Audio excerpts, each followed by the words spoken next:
Montana Territory, July 1878. The sun was high and merciless when Delaney Clarke collapsed by the shallow creek. Her hands scraped raw from stumbling, her boots torn open at the seams. Her breath came in gasps, chest tight, legs trembling. She had not eaten since the day before, and the last sip of water she had managed was hours ago. The prairie stretched behind her for miles, dry and endless. She tried to stand, but her knees buckled. Her bonnet had fallen off somewhere along the trail. The sun burned the back of her neck. She crawled the last few feet to the water, dipped her hand in and drank from her palm. That was when everything began to blur: sky, grass, water. Her body gave out. She collapsed, face turned to the dirt, too weak to move. A wagon rolled toward her minutes later, drawn by two chestnut mares. The creak of the wooden wheels and the crunch of hooves against dry grass stirred something in her fogged mind, but she could not lift her head. "Whoa there," a man's voice called, low and steady. Boots hit the ground, and then arms strong and warm scooped her up from the earth. Her head lolled against a broad chest as she was lifted, gently but quickly, into the wagon. "You all right, miss? Can you hear me?" Delaney blinked up at the man's face. Brown hair, sun-touched. A square jaw lined with a few days' worth of stubble. His eyes were the color of dark honey, worry etched into them. "Name's Weston Nash," he said, pulling a canteen from beside the seat. "You do not look like you should be out here alone." She tried to speak, but her throat was too dry. He tipped the canteen to her lips, careful, watching her every move. "Easy now, just a few sips." The water tasted like salvation. She drank, coughing a little, then leaned back against the wooden rail. Her eyes fluttered shut again. Weston glanced around. The land was open, no sign of a wagon or camp nearby. Just the creek and the trembling woman laid out in the back of his wagon. He set the reins and climbed in, kneeling beside her as he dug through a crate behind the driver's box. A blanket, a tin of jerky, hard biscuits. He broke off a small piece of meat and held it out. "Try to chew this. I will get you to my place, only a few miles out." Delaney's fingers trembled as she took the jerky. She chewed slow, her eyes never leaving his face. "You saved me," she whispered. Weston gave a quiet nod. "And I will get you safe the rest of the way." His homestead sat tucked in a shallow valley, sheltered by a curtain of tall cottonwoods. The cabin was small but sturdy, with a pump well out front and a barn set back from the house. Weston helped her down from the wagon, one arm under her legs, the other at her back. "You really do not need to carry me," she murmured, cheeks flushed. "You can barely stand," he said simply, walking toward the house. Inside, he laid her on the bed in the main room and pulled a chair close. It was cooler in here, the thick log walls keeping the worst of the heat out. He brought her more water, then a bowl of stew he had made the night before. Delaney ate slow and quiet, her hands steadier now. When the bowl was empty, she looked up at him. "My name's Delaney Clarke," she said softly. "I am from Kansas originally. I was headed west. Got separated from the wagon train 2 days ago." Weston sat back, arms crossed. "You were walking 2 whole days in this heat," she nodded. "I thought I could find the trail again. I was wrong." He exhaled long and low. "You are lucky I was headed back when I was. Another hour, the sun might have finished what the trail started." Delaney looked down at her lap. "I was starting to think it would." Silence filled the space between them. He watched her fingers twist together, her shoulders still tense despite the safety of the cabin. "You do not need to be afraid," he said. "No one comes out this way unless they are looking for peace or trouble, and I am not the trouble kind." She glanced up. "You live here alone, for now," he said. "Lost my folks a few years back, just me and the land after that." Delaney nodded, eyes softening. "I lost mine too, then my husband, last winter."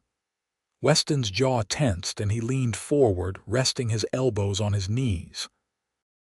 "You have anyone else waiting on you?" She hesitated. "I had a sister in Oregon, but I have not heard from her in over a year. I was hoping to find her, or start something new if I could not." A quiet understanding passed between them. Two people, both carrying grief. Both still upright, still trying.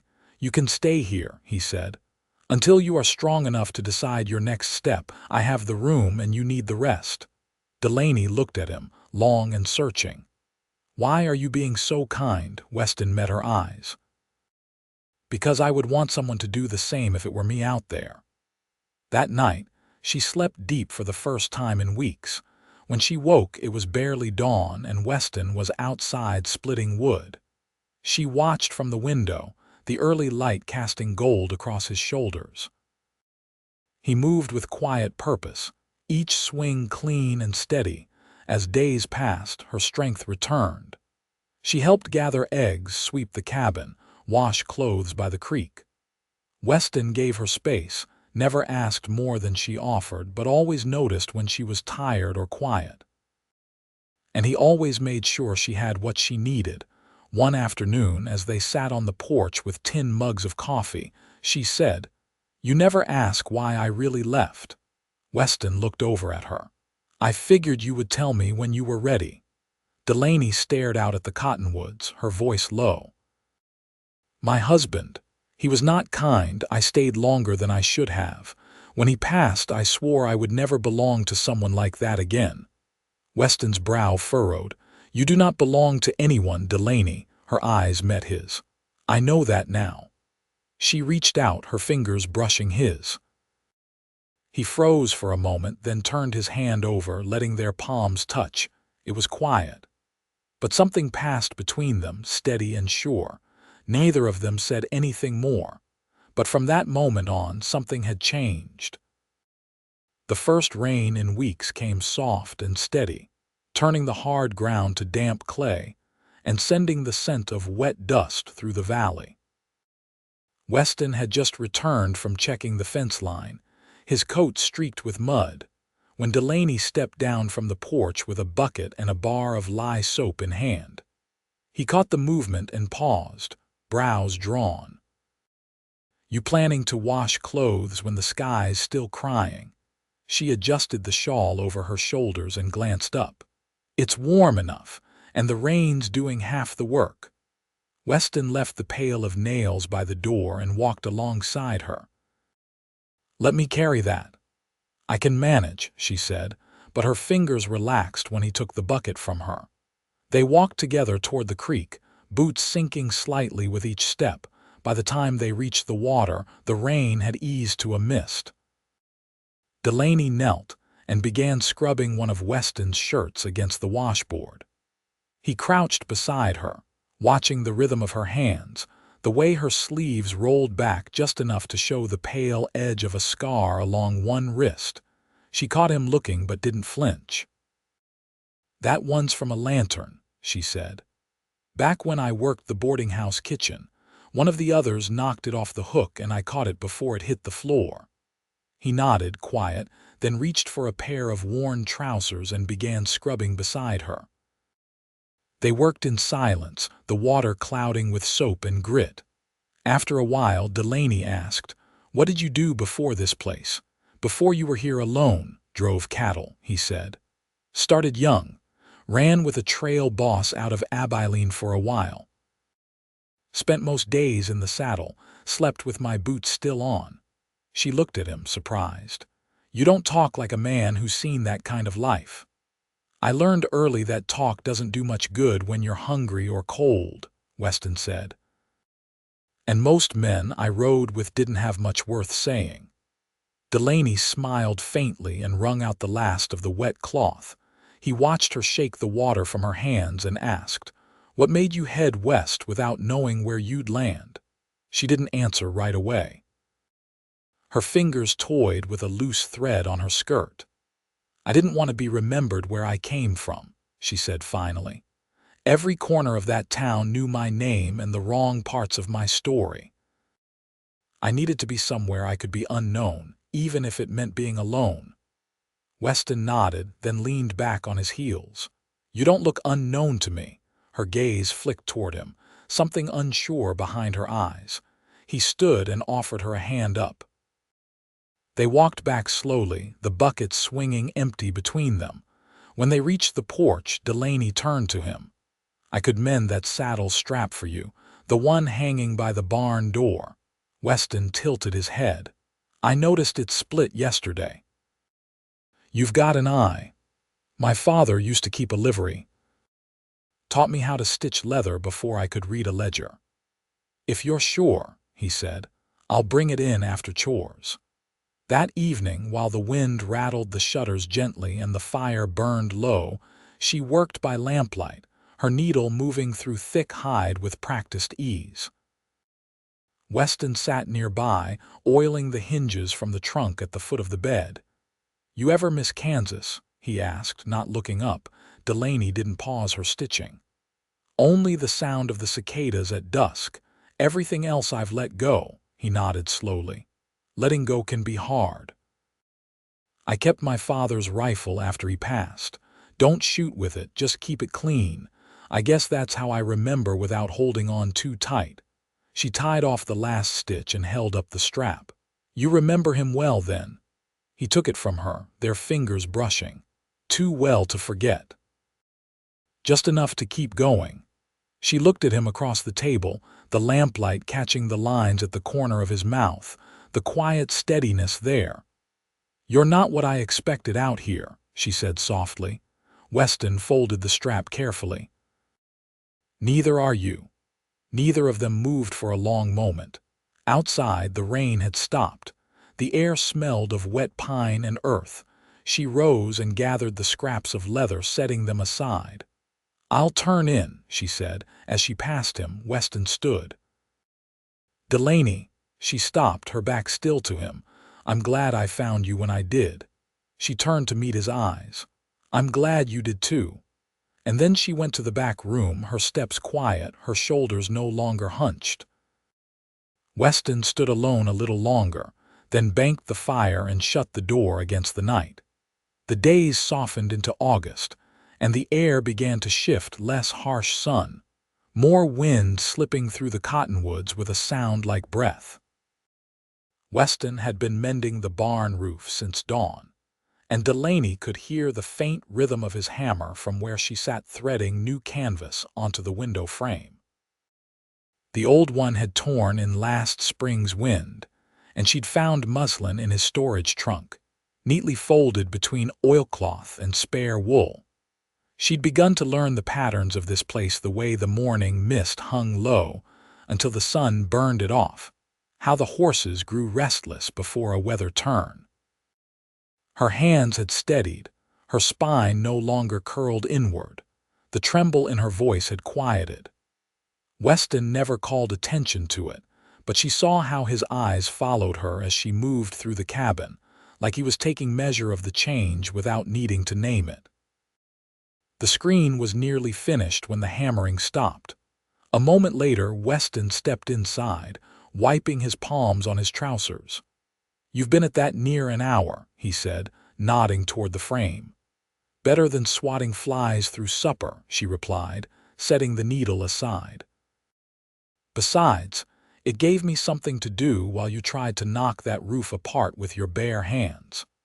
He let out a short breath through his nose, then leaned against the door frame. I'd offer a walk to the ridge if you're not too worn. She looked at him a moment, then stood and reached for her shawl. They didn't speak as they walked the narrow path behind the barn, the trail rising gently through brush and dry grass. A hawk circled high above, and the scent of sage clung to the heat. As they climbed, Delaney felt her lungs stretch in a way they hadn't in months. When they reached the ridge, they stopped. Below, the valley curved wide and open, the creek cutting a silver line through the middle.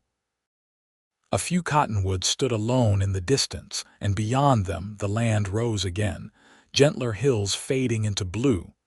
Weston crouched by a flat stone and picked up a curled piece of bark. When I was a boy, I'd come here and pretend I could see all the way to Missouri, he said. Never made it that far, but the ridge made it feel like I had. Delaney folded her arms, the breeze tugging at her hair. I used to think rivers kept secrets, that if you followed one long enough, you'd find something worth the leaving. He turned to her. Did you? She hesitated, then met his gaze. I found something worth staying for. Weston straightened slowly, eyes searching hers. You mean this place? I mean you, she said, quiet but certain. Wind stirred the grass around them, and for a long moment Weston said nothing. Then he stepped closer, not touching her, just standing close enough that she could hear the shift of breath in his chest. I've been waiting to make sure, he said. You've been through enough. I wasn't going to be another man rushing you towards something you didn't ask for. I didn't ask for it, she said. But I want it. He reached out, and this time she took his hand before he could second guess. His fingers were warm and calloused, and they fit around hers like they'd been waiting to. I don't know what comes next, she said, but I'm not afraid of it. You won't face it alone, he answered. The words weren't grand, but they held. They stood there a while, watching the valley stretch out under the fading sun, the steady hush of the wind moving around them like a promise not yet spoken aloud, but already kept. The first frost came early that year, brushing the tops of the grass with silver and stiffening the creek's edge by dawn. Weston had begun hauling wood before the sun rose, his breath visible in the cold air. Delaney stood at the stove, wrapping her shawl tighter as she stirred cornmeal into the pot. When he stepped inside, boots damp and shoulders dusted with frost, she handed him a tin cup filled with the thick porridge. You'll need it more than I will, she said without looking up. He took the cup, his fingers brushing hers. You always give the warmest parts away. She glanced over. Doesn't do me any good if you catch your death out there. Weston sat by the hearth, the heat of the fire softening the rawness in his cheeks. I'll be heading to town tomorrow, he said. Supplies are running low. And I told the mill I'd bring a few hides to trade. Delaney poured herself a smaller serving and joined him. How long will you be gone? 2, maybe 3 days if the weather holds. I'll take the wagon, bring back flour, salt, whatever else we're short on. She nodded, but he could see the hesitation in her eyes. I'll be back before that stew pot runs dry, he added. That's not what I'm worried about. He waited, letting the silence stretch. Last time I was in a town, I wasn't treated kindly, she said. I still hear it sometimes, the way folks looked at me, like they'd already decided what kind of woman I was. You're not going with me, I know. She looked into the fire. But I'll still feel it, knowing you're walking into a place that might carry pieces of my past. He leaned forward, elbows on his knees. Delaney, there's nothing in that town I need more than what's waiting here. She gave a small, uneven breath. I just don't want to be the reason someone spits your name into the dirt. Weston shook his head. You're not. She didn't answer, but he could see her jaw settle, her shoulders no longer drawn tight against her ribs. Later that morning, while Weston prepared the wagon, Delaney worked her way through the shelves, checking what they had left. She wrapped a list in oilcloth and handed it to him when he loaded the last of the hides. You'll want to check the salt before you trade for it, she said. Last batch was half rock. He tucked the list into his coat. Noted. They stood beside the wagon, the horses already restless. Weston adjusted the bridle on the lead mare, then turned back to her. I'd rather stay, he said. I'd rather you didn't go, she replied. But we've both lived long enough to know what's necessary. She nodded, then reached up and tied a small strip of wool around the wagon rail. So I'll know when you're close again. He gave a soft sound, not quite a laugh. You'll see the dust before I reach the ridge. I'd still like the sign. He touched her cheek, the gesture quick but certain, then climbed up and took the reins. She stood there long after the wagon disappeared from view, one hand on the empty gate rail, the other tucked close to her chest. The days passed quiet. Delaney kept to the routine: boiled beans, swept the hearth, checked the chicken pen. But the house felt thinner without him. The silence wasn't heavy, just hollow, like a bell that had been rung and now waited again. On the second night, the wind kicked up harder and the fire drew low by early evening. She added another log and sat by the window, watching the dark thicken. Just as she stood to latch the front door, she heard the faint rattle of wheels, the low murmur of hooves over frozen grass. She stepped out into the cold, shawl pulled tight, just as the wagon crested the rise beyond the barn. The wool strip fluttered where she'd tied it, catching the lantern light as Weston guided the horses home. He brought the wagon to a stop and climbed down, slower than usual. His coat was damp and his left shoulder hung a little off. "Something happened?" she asked, already reaching for him. "Ran into a tree limb just past Clearwater Bend," he said. "Nothing broken, just bruised pride. I told you not to take that path. I thought it'd save time."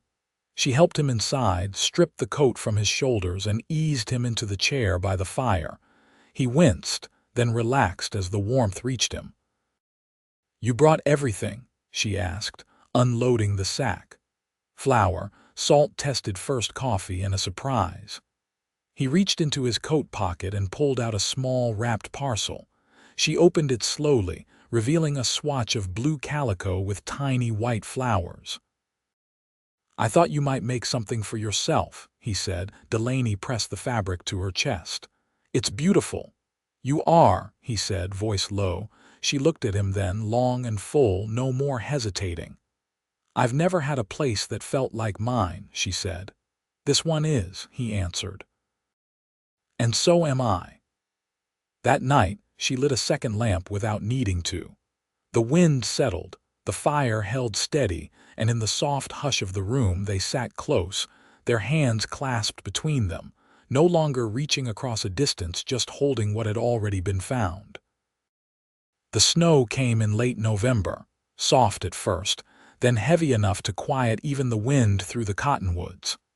Delaney stood at the edge of the barn, watching Weston work with the mares. Their coats had thickened with the season, and the older one, Martha, had grown fussy about the cold. Weston moved with calm, practiced hands, wrapping her legs with burlap strips Delaney had hemmed 2 days earlier. "You know," she said, her voice carrying across the crisp air, "I think she likes the fussing more than the warmth." Weston looked up, his breath rising in a pale cloud. "Well, at least one of us does." She stepped closer, brushing hay from her palms. "I finished the shelf you asked for, the one by the stove." "I saw," he said. "You made it better than I could have." She gave a small shrug, then reached out and ran her hand down Martha's flank. "I was thinking." "About the land past the ridge." He paused, squinting at her over his shoulder. "What about it?" "You said it flattens out," she replied, "that it catches more sun. I was thinking come spring we could plant there. Something more than just carrots and beans." He straightened slowly, brushing his hands off on his trousers. "You're saying we?" She met his gaze. "I mean to stay, Weston."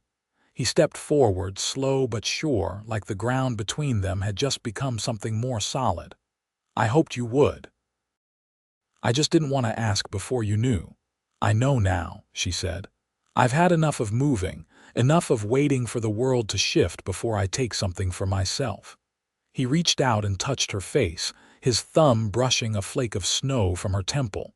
"Then we'll plant." "Whatever you want," she smiled, and the lines around her mouth deepened with warmth. "Corn, maybe, squash, flowers too, something just for looking."